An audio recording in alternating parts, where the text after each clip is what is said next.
Hi friends, welcome to my channel. ఈరోజు నేను దోశలోకి చట్నీ ఎలా చేసుకోవాలో చూపిస్తాను.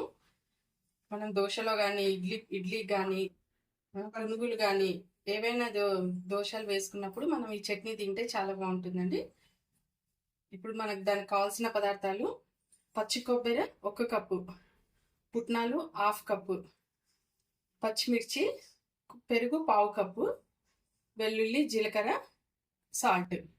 ఇప్పుడు మనం చట్నీ ఎలా తయారు చేయాలో చూసుకుందాం. స్టవ్ ముట్టించి బాండి పెట్టేసి మనం పచ్చిమిర్చి వేయించుకుందామండి. కొంచెం ఆయిల్ వేసి పచ్చిమిరపకాయలు వేయించుకుందాం.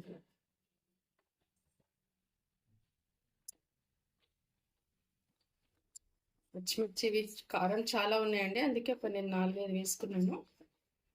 మనం కారం తగినట్టు వేసుకోవచ్చు.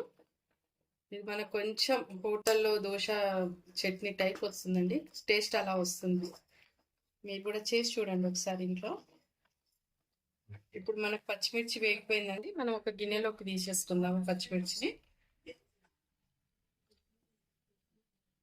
ఓకే, ఈ పచ్చిమిర్చి కొంచెం మనం చల్లారేలోపు అలాగే పోపు పెట్టేసుకుందామండి. దీంట్లో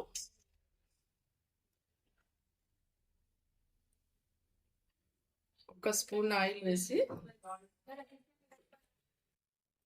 ఇప్పుడు మనకు ఆయిల్ హీట్ ఎక్కిందండి. ఇప్పుడు మనం దీంట్లో పోపు పెట్టేసుకుందాము. 1/2 స్పూన్ ఆవాలు, 1/2 స్పూన్ జీలకర్ర, రెడ్ మిర్చి, కరివేపాకు.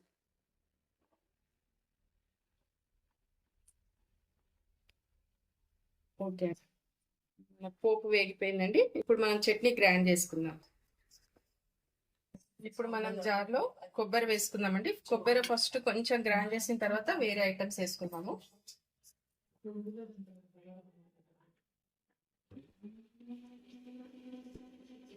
మన కొబ్బరి మంచిగా మెదిగింది. ఇప్పుడు పుట్నాలు, పచ్చిమిర్చి అన్ని వేసుకుందాం. దీంట్లో పెట్టుకున్న పచ్చిమిర్చి, పుట్నాలు ఒక 1/2 కప్పు,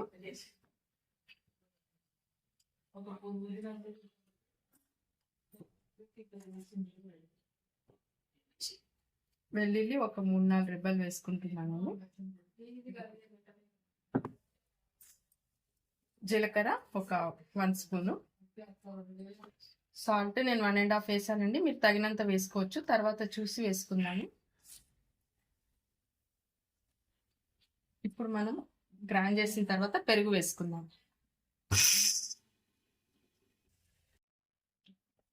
ఇప్పుడు మనం పెరుగు కొన్ని వాటర్ వేసుకుందామండి. దీంట్లో మనం 1/4 కప్పు పెరుగు పెట్టుకున్నాం కదండి, 1/4 కప్పు పెరుగు, అలాగే కొన్ని వాటర్, చట్నీకి తగినంత వాటర్.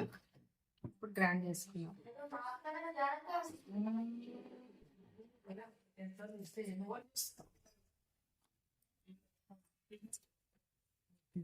ఇంకా కొన్ని వాటర్ వేసుకొని మళ్ళీ మెత్తగా గ్రైండ్ చేసుకున్నాము.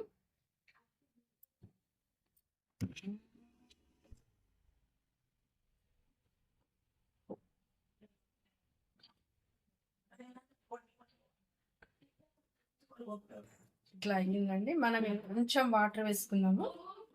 ఇంకొద్ది వాటర్ వేసుకోవచ్చు, లేదా అలాగే ఉంచుకోవచ్చు. ఇడ్లీకి అయితే ఇంకొద్ది వాటర్ వేసి కొద్దిగా పల్చ చేసుకోవచ్చు. మనకు దోశకైతే ఇలా సరిపోతుంది. ఇంకొద్ది వాటర్ వేద్దామండి, ఇంకొద్ది మెత్తగా అయిపోతుంది.